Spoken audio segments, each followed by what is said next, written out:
கிறிஸ்துவுக்குள் பிரியமானவர்களே, இன்றைய இறைவார்த்தை.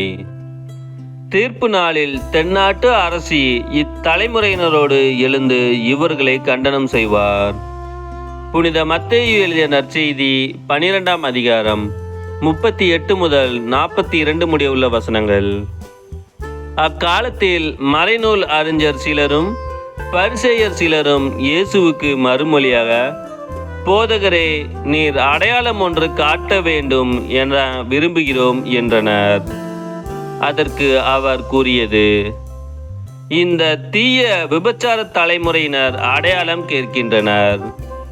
இவர்களுக்கு இறைவாக்கினரான யோனாவின் அடையாளத்தை தவிர வேறு அடையாளம் எதுவும் கொடுக்கப்பட மாட்டாது. யோனா 3 பகலும் 3 இரவும் ஒரு பெரிய மீனின் வயிற்றில் இருந்தார். அவ்வாறே மானிட மகனும் 3 பகலும் 3 இரவும் நிலத்தின் உள்ளே இருப்பார். தீர்ப்பு நாளில் நினிவே மக்கள் இத்தலைமுறையினரோடு எழுந்து இவர்களை கண்டனம் செய்வார்கள். ஏனெனில் யோனா அறிவித்த செய்தியை கேட்டு அவர்கள் மனம் மாறியவர்கள். ஆனால் இங்கிருப்பவர் யோனாவை விட பெரியவர் அல்லவா?